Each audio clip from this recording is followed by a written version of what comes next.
Hey YouTube, I know most of you are familiar with TED Talk speeches. I'm sorry. Well, TED Talks has a individualized uh TED, I guess, and they call it TEDx. And that's what my school is doing, and I have to do it. Well, my favorite YouTuber, Ivic Violent, decided that he wanted to hear my speech. So this is for him. I am doing an informative speech on body art. And my brother just decided he was gonna join us. So Hola. just say hi. Hi. Okay. Whatever. Okay. So here we go. As humans, we constantly crave the desire for uniqueness, something to set us aside from normalcy. Well, many years ago, humans figured out just how to throw off uniformity. Well, what did they come up with? Body art. 5,000 years ago, you could find all different types of body art in all corners of the earth. Body art, according to designboom.com, is the use of the human skin as a canvas using anything that will stick or stay, such as paint, spray, tattoos, piercings, and more. Now, although these are the most common types of body art, there are many different styles in all different regions of the world. As told by Shapeshifters Nations on YouTube, there's a group of men in Papua New Guinea who had a battle with their enemies and lost. Well, they lathered themselves in a pale white paste, covered their heads in giant masks, and their fingers in sharpened bamboo. They scared their enemies so bad they won the rematch. Well, nowadays, they show their gratefulness by tattooing the event on their body. These men were called mudmen. Now, as everybody knows, the Middle East has a very exotic cultural lifestyle. And this brings me to henna. Henna is a dark green paste that is applied to the skin in a design to stain the applied site.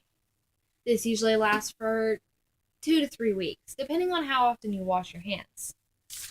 According to Monica Patel from BuzzFeed Yellow, when a bride is in an arranged marriage, the only skin it shows are the hands and the feet. So specialized members of the family would decorate the bride in henna, representing beauty. Henna is also used for religious occasions and even birthdays. Now, in modern Japan, tattoos and piercings are highly discriminated against. For example, you cannot get a job in a government position, you can't work in a bank, and some even go as far as to not allow you to swim in public pools. But back in time, irezumi, a style of tattoo in Japan, had a very deep meaning behind it, and it was very popular. It was also used to identify criminals. In America and in many other countries, people also get piercings. Some get regular piercings in the ears or the belly button for earrings or belly button rings. But piercings are becoming far grosser and more popular today. This brings me to dermals. Dermals are piercings that sit below the skin, and the most common dermals are rhinestones. But people are getting far larger objects placed inside of their skin. Then there's gauges, rings that you put in the skin to widen holes. And while more traditional gauges are used in the ears, people are also putting them in their throats, their noses, their cheeks, and their tongues. Yes, they really do that. Um, and so this brings me to my last subject, which is branding.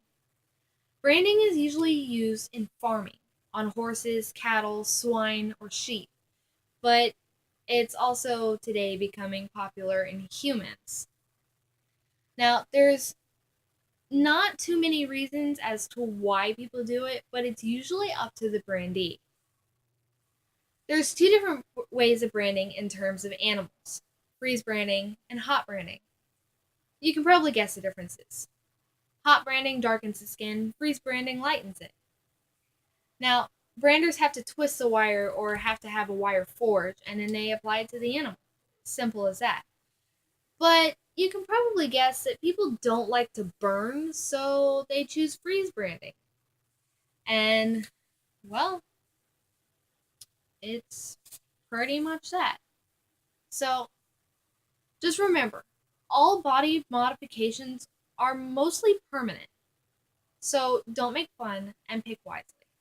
Thank you.